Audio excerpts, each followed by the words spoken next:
গৌর হয়ে এসেছেন, তোমরা হরিনাম করো।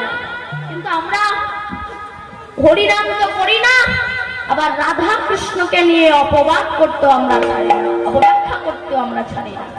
যেমন জানেন, একদিন শিব আর দুর্গা রথে করে শূন্য পথ দিয়ে যাচ্ছিল। যেতে যেতে যেতে যেতে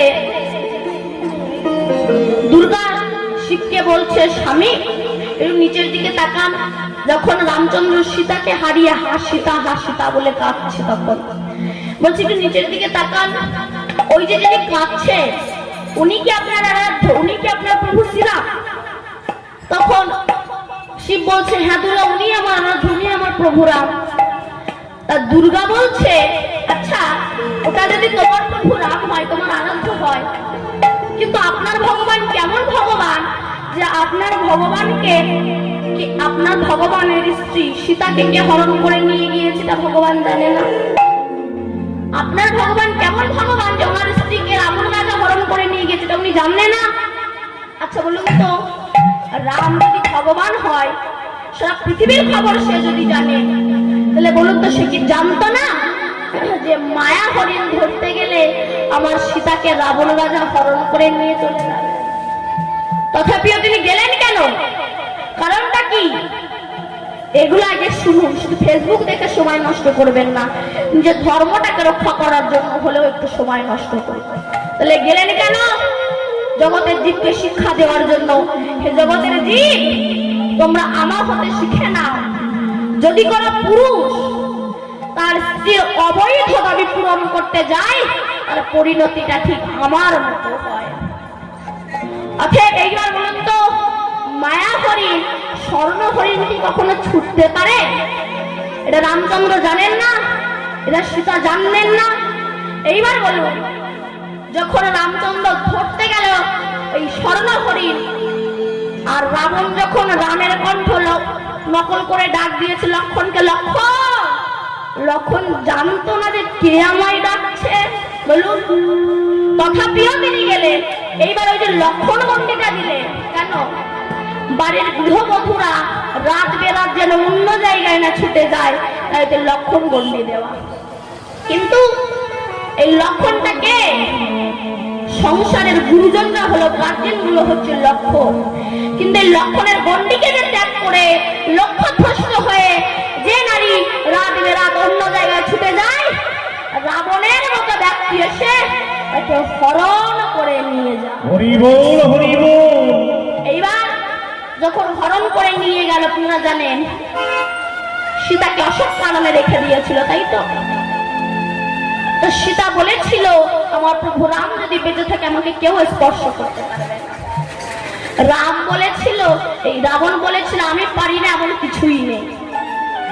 তখন সীতা দেবী একটা ঘাস, সেই ঘাসটাকে সামনে দিয়ে বলেছিল, আমার প্রভু যদি বেঁচে থাকে আমায় কেউ স্পর্শ করতে পারবে না।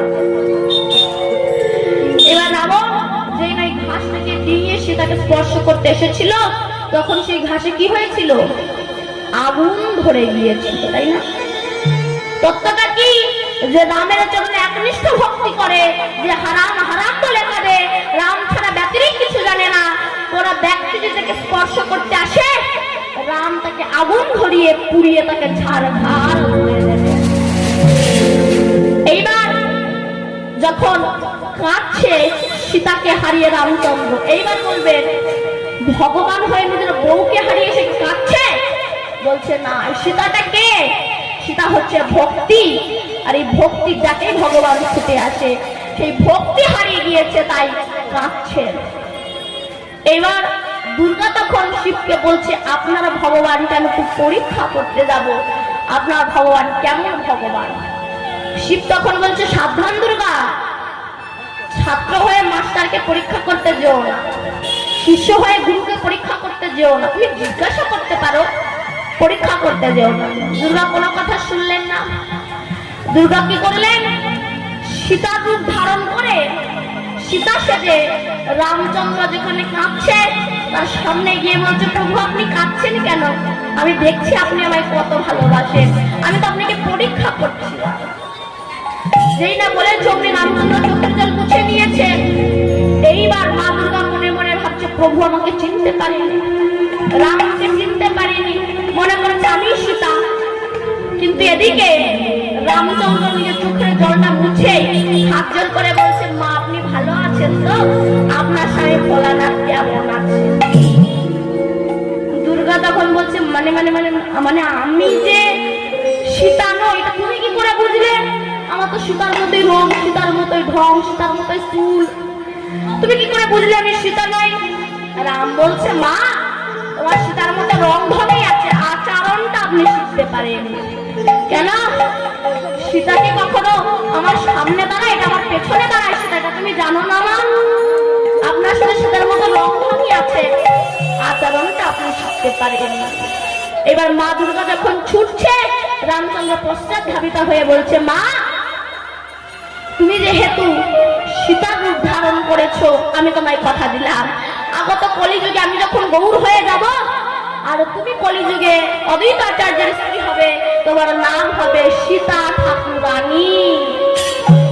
আর এই সীতা ঠাকুরানীর স্ত্রী হচ্ছে, স্বামী হচ্ছে অদ্বৈত আচার্য, তাই অদ্বৈত আচার্যের একটা নাম হচ্ছে বলুন সীতা নাম, তাই না?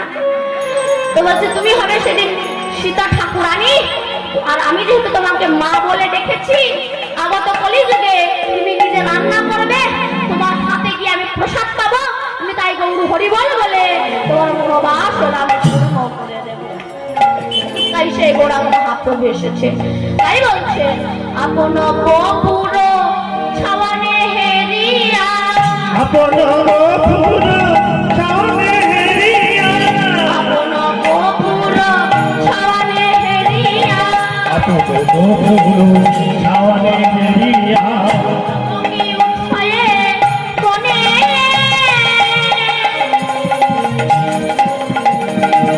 চমকি উৎসাহে মনে, আপন গোপুর ছাওয়ানে হেরিয়া, আপন গোপুর ছাওয়ানে হেরিয়া, চমকে উঠায়ে মনে, চমকে উঠায়ে মনে। আর কি জানিয়া বহু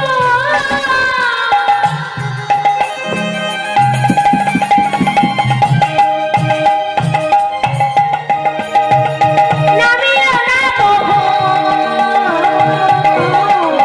এত নামি অন্তর আর কি জানিয়া বহু, নামিল না বহু, এত নামে অন্তর আর কি জানিয়া বহু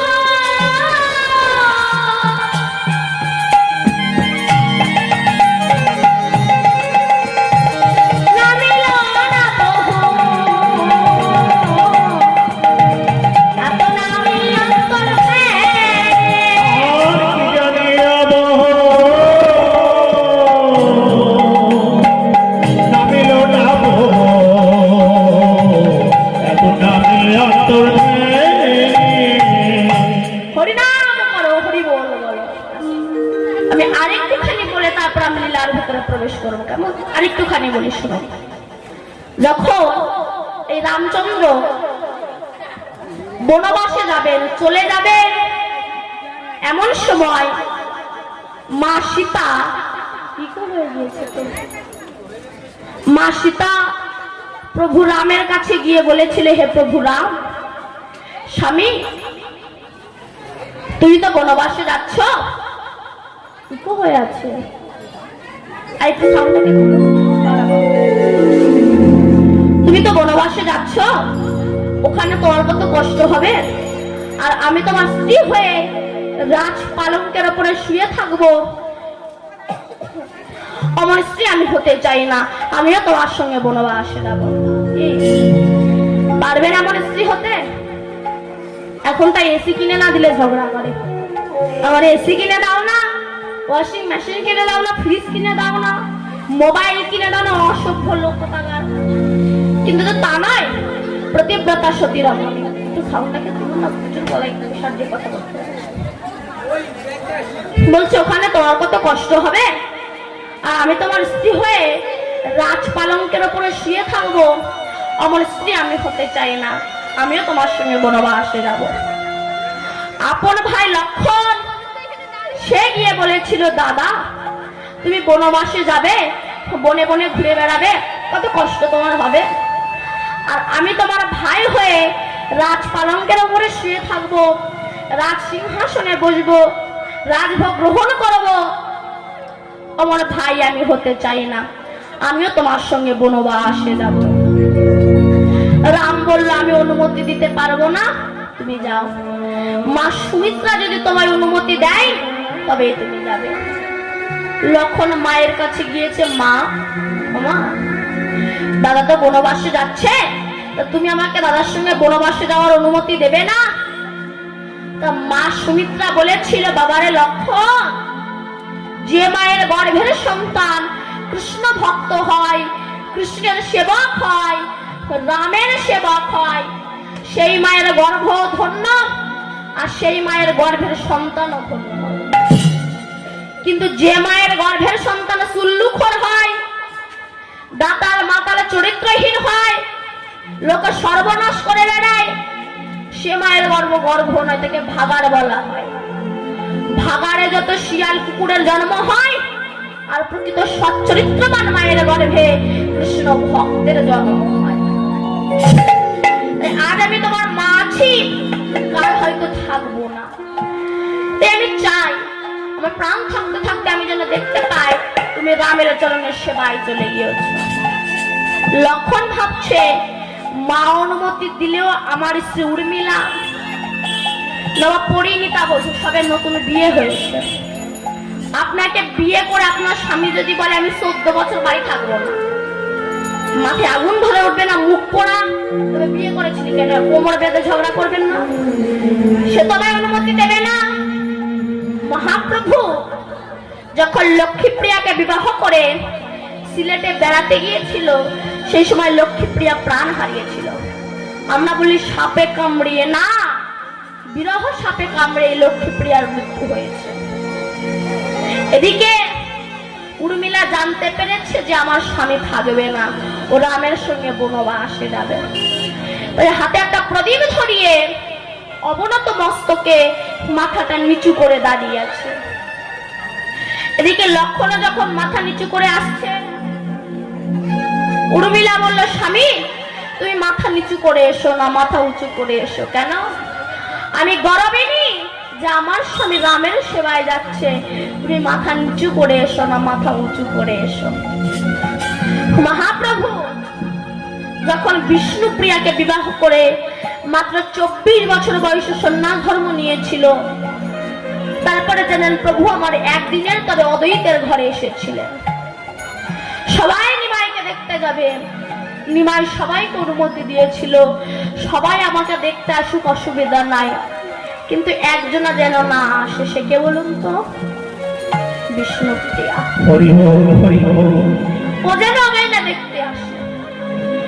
নদিয়ার নরনারী যখন চলে যায়, বিষ্ণুপ্রিয়া ঘরের এক কোণে বসে বসে চোখের জলে ভেসে যায়। নদিয়ার নরনারী বলেছিল, বিষ্ণুপ্রিয়া তোর মতো ভাগ্যহীনা বুঝি জগতে নাই। কেন? নিমাই সবাইকে যেতে বলেছে, তোকে যেতে বারণ করেছে, বলতো তোর মতো ভাগ্যহীনা কি জগতে আছে? বিষ্ণুপ্রিয়া চোখের জল মুছে বলেছিল, বাজে কথা বলিস না, আমার মতো সৌভাগ্যবতী রমণী বুঝি আর জগতে হয় না। কেন? যে মানুষটাকে দেখার জন্য হাজার হাজার মানুষ ছুটে যায়, সেই মানুষটা তো হাজার হাজার মানুষের নয়, সে তো আমার মানুষকে দেখার জন্য যদি হাজার মানুষ ছুটে যায়, বলতো আমার মতো সৌভাগ্যবতী রমণী আছে কোথায়? উর্মিলা বলেছিল, আমি গর্বিনী যে আমার স্বামী রামের সেবায় যাচ্ছে, তুমি মাথা নিচু করে এসো না, মাথা উঁচু করে এসো। তবে আমি কথা দিলাম, আমি যে তোমার জন্য প্রদীপ ধরি রেখে দিলাম না, তুমি যতদিন না ফিরে আসবে এই প্রদীপটাকে আমি নিভতে দেব না। ব্যাস চলে গেল। এবার ঘাত প্রতিঘাত আঘাত লাঞ্ছনায় দিন অতিবাহিত হতে লাগলো। কিন্তু যেদিন রাবণের পুত্র মেঘনাদ লক্ষণের মুখে শক্তিশালী বাণ মারল, লক্ষণ পড়ে আছে, এদিকে রামচন্দ্র ছুটে এসে লক্ষণের মাথাটা নিয়ে নিজের চরণের উপরে রেখে দিল। আর কোথাও রাখার জায়গা পেল না, চরণের উপরে রাখলো কেন কি বুঝলেন? চরণের উপরে রেখে দিয়েছে। হনুমান গল্পিত বসন দিয়ে বসে আছে। রাম বলছে, হনুমান, এটা লক্ষণের অপরাধের প্রায়শ্চিত্ত, এটা হচ্ছে আমার একজন ভক্তের অভিশাপ। তো রামের একজন পরম ভক্ত ছিল, নাম তার শবরী। ছোট জাতের মেয়ে, তো হরিজন ফ্যামিলির মেয়ে, কিন্তু যারা বৈষ্ণব হয় তাদের মধ্যে কোনো ছোট জাত বড় জাত বিচার হয় না। তাই শবরী নিজেকে কৃষ্ণ ভক্ত ভেবে, কৃষ্ণের সেবক ভেবে, রাম ভক্ত ভেবে বন থেকে ফল পেড়ে কামড়িয়ে কামড়িয়ে রেখে দিত। যে ফলটা খেতে ভালো সেগুলোকে রেখে দিত, যেগুলো ভালো না সেগুলো ছুঁড়ে ফেলে দিত। কেন? আমার রাম খাবে। আবার শবরী মনে মনে ভাবছে, সন্ন্যাসী মানুষ তো খালি পায়ে আসবে, যদি আমার রামের পায়ে কিছু ফোটে। তাই কাঁটাগুলো কাঁকড়গুলো বেছে তুলে ফেলে দিয়ে বন থেকে ফুল পেড়ে এনে বিছিয়ে রেখে দিয়েছে। কেন? আমার রাম আসবে। ভক্তের আকুল আহ্বানে রামচন্দ্র এসে দাঁড়িয়েছে শবরীর ডাকে, দাঁড়িয়ে ডাক দিয়েছে শবরীকে, শবরী, শবরী। চমকে উঠেছে শবরীকে, কে এত আমায় সুখমত কণ্ঠে ডাকছে? কে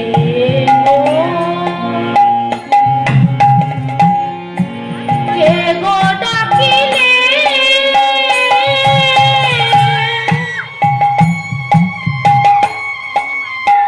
আমায় শবরী, শবরী বলে?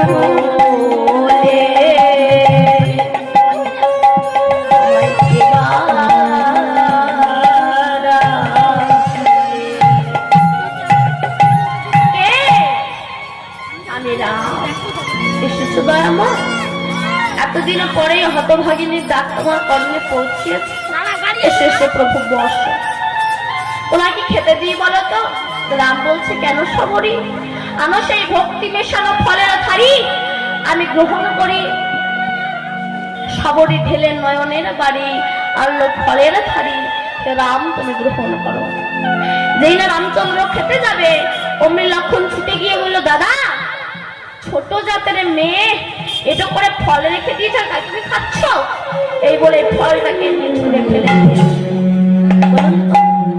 হিংস্র বন্য জন্তুর সঙ্গে যুদ্ধ করে যে ফল তুলে এনে রেখে দিয়েছে আমার রাম খাবে, সেই ফল যদি কেউ ফেলে দেয় ভক্তের মনে কতটা ব্যথা লাগতে পারে। শবরী বললে, লক্ষণ, আমি ছোট জাতের মেয়ে বলে তুমি আমাকে এইভাবে অপমান করলে? শোনো লক্ষণ, যে ছোট জাতের মেয়ের একটু কুল ফেলে দিয়ে যে ব্যথা তুমি আমার বুকে দিয়েছো, এর দ্বিগুণ ব্যথা তুমি পাবে। কোন দিন? না, যেদিন রাবণের পুত্র মেঘনাদ লক্ষণের মুখে, তোমার মুখে শক্তিশালী বাণ মারবে, সেদিন তুমি আমার থেকে বেশি কষ্ট পাবে। লক্ষণ বললে, আমার ভুল হয়ে গিয়েছে, আমি বুঝতে পারিনি তুমি রামের এত বড় ভক্ত। আমি উদ্ধার হব কবে? না, যে ছোট জাতের মেয়ের একটু কুল তুমি ফেলে দিয়েছো, ওই কুল গন্ধমাদল পর্বতে গিয়ে বিশল্যকরণী জড়িপুটিতে পরিণত হয়েছে। যতক্ষণ না সেই বিশল্যকরণী জড়িপুটি এনে তোমাকে না বেটে খাওয়াবে, ততক্ষণ না তুমি প্রাণে বাঁচবে না। এবার হনুমান সেই বিশল্যকরণী জড়িপুটি নিয়ে যখন যাচ্ছে, অযোধ্যার পাহাড়ের ওপর দিয়ে উড়ে উড়ে যাচ্ছে, সেই সময় ভরত, এই একটা ছেলে, অনেকে বলে বাবা মার মতো নাকি গুরু হয় না, ভুল। সেই মা গুরু হয় যে মা জগৎ পিতার কাছে পৌঁছে দিতে পারে। সেই পিতা পিতা হয় যে পিতা জগৎ পিতার কাছে পৌঁছে দিতে পারে। সেই বন্ধু বন্ধু হয় যে বন্ধু জগৎ বন্ধুর কাছে পৌঁছে দিতে পারে। সেই স্বামী স্বামী হয় যে স্বামী জগৎ স্বামীর সঙ্গে মিলন করে দিতে পারে, তবে তারা স্বামী বলে, নইলে তারা আসামি বলা হয়। যখন মা কই ভরতকে, এই রামকে বনবাসে পাঠিয়েছিল, এই ভরত ছিল মামার বাড়ি। এসে যখন শুনলো আমার জন্য তাদেরকে বনবাসে পাঠিয়েছে, ভরত গিয়ে বলেছিল না, রাক্ষসী, তোর মুখ দেখবো না। তখন তো মা বলেনি। ভরত ভাবছে আমার রামের মনে হয় কোনো শত্রু যাচ্ছে। এই বলে বাণ নিক্ষেপ করে নামিয়েছে। আর হনুমান নেমে জয়রাম জয়রাম বলে হাঁপাচ্ছে। ভরত ভাবছে তখন রামের পরম ভক্ত, জল এনে সুস্থ করলেন। হনুমান বলছে, জানো ভরত, লক্ষণের বুকে না শক্তিশালী বাণ মেরেছে মেঘনাথ। আমি যদি সূর্যোদয়ের আগে বিশল্যকরণী জড়িপুটি না নিয়ে পৌঁছাতে পারি, লক্ষণ আর প্রাণে বাঁচবে না, রামচন্দ্রের চরণ তলে শুয়ে আছে। সেই সময় লক্ষণের স্ত্রী নাম কি বলেছিলাম বলো? উর্মিলা।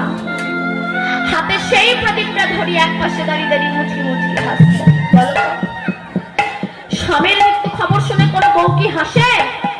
হাসে? সেই বউরা নয় হাসে যাদের দুদিকে আছে। কিন্তু তার প্রতিপ্রতা সতী রমণী। হনুমান বলছে, উর্মিলা তুমি কি পাগলিনী হয়েছো? কেন তোমার সঙ্গে মৃত্যুর শয্যায় শায়িত তুমি হাসছো? উর্মিলা তখন বলছে, আমি হনুমান কেন হাসছি জানো? শোনো, তোমার মূর্খামি দেখে আমি হাসছি। কেন বলো তো হনুমান? যার মাথা রামের চরণে থাকে তার কি কখনো মৃত্যু হয় নাকি? হ্যাঁ? আর তুমি যে বলছো না সূর্যোদয়ের আগে তুমি যদি বিশল্যকরণী জড়িপুটি না নিয়ে পৌঁছাতে পারো আমার সঙ্গে প্রাণে বাঁচবে না। শোনো, আমিও যদি প্রকৃত প্রতিপ্রতা সতী রমণী হয়ে থাকি, আমিও কথা দিলাম তুমি যতক্ষণ না বিশল্যকরণী জড়িপুটি না নিয়ে পৌঁছাবে ততক্ষণ আর সূর্যোদয় হবে না। এই হলো প্রকৃত প্রতিপ্রতা সতী রমণী।